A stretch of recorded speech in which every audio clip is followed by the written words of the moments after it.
Thank you all very much, and aloha to everyone. It's an honor for me and Command Sergeant Major Rob Haney and I to be here today, representing the 25th Infantry Division located at Schofield Barracks. Mayor Roth, thank you very much to you and to the entire county of Hawaii for making this tremendous event possible. To the band and the color guard and everyone else that turned out to support this, thank you.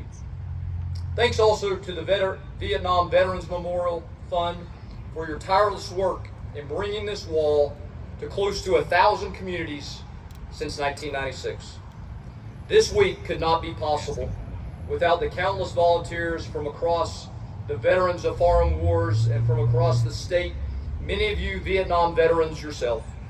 I know that this wall is well traveled, but I can't underscore the importance of bringing the wall to Hawaii for the first time. This traveling memorial and the original in Washington, D.C. hold a special significance, especially when recognizing the contributions of Hawaii during the Vietnam War. Almost 300 service members have Hawaii listed as their home of record on the wall. But Hawaii's impact on the Vietnam War goes much deeper than that. This state played a vital role in the conflict, providing troops, resources, and a strategic base of operations in the Pacific.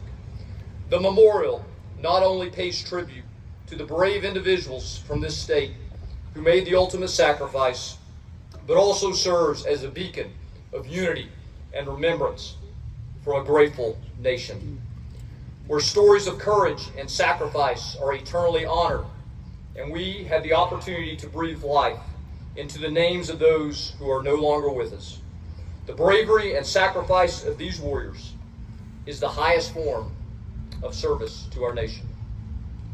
To our Vietnam veterans that are joining us today or have visited throughout the week, mahalo. You are the men and women who answered our nation's call. Some of you enlisted, many of you were drafted. Regardless, you answered the call of service and some of sacrifice. The history of our nation cannot be written without your service and sacrifice. You fought against a determined enemy in the harshest terrain, a kind of fight that forms bonds that transcend time. I'm certain, reading these names, seeing the pictures, and reflecting on your time spent together is both hard but comforting. Thank you for being here, for showing up. It's an honor to be able to hear your stories, bearing witness to your shared commitment to one another is absolutely humbling. The Command Sergeant Major and I have the honor of serving in the 25th Infantry Division. We are proud of our unit's history of service and strong ties to the state of Hawaii. This division is the only one currently in the Army that after 82 years remains in the place where it was born, on the island of Oahu, on the Leilehua Plains in the shadow of the Waianae Mountains. We honor and remember the memories of the Tropic Lightning soldiers who have served before us, especially during the Vietnam War. The 25th Infantry Division was the longest serving division in Vietnam from 1965 to 1971.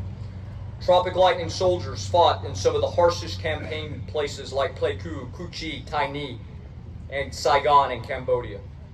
Over 4,000 soldiers from the 25th Infantry Division were killed during the war.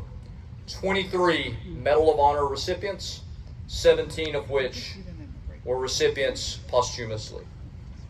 These soldiers fought honorably alongside their fellow sailors, airmen, and Marines. Shortly after accepting the invitation to speak at this event, which is an incredible honor, I received a letter from Ms. Natalie. Natalie, great to see you again here today. Thanks for always showing up. A quick summary about Natalie. Her father, a United States Air Force colonel, Colonel Warren Leroy Anderson, is one of the missing in action from the Vietnam War. His name is located on the panel behind me. In late December, she wrote me a letter of the importance of this event, some of which I would like to share with you all. and I quote, "This past summer, I met one of your soldiers, Captain Ellis, from 1st Battalion, the 21st Infantry Regiment. He showed me a missing in action bracelet that he was wearing and bore the name of Sergeant First Class Donald Sparks. Date of loss, 17 June 1969. Sergeant First Class Donald Sparks, originally from Iowa, was drafted in the Army and deployed to Vietnam as part of 1st Platoon, Charlie Company, 3rd Battalion, 21st Infantry, 196th Infantry Brigade.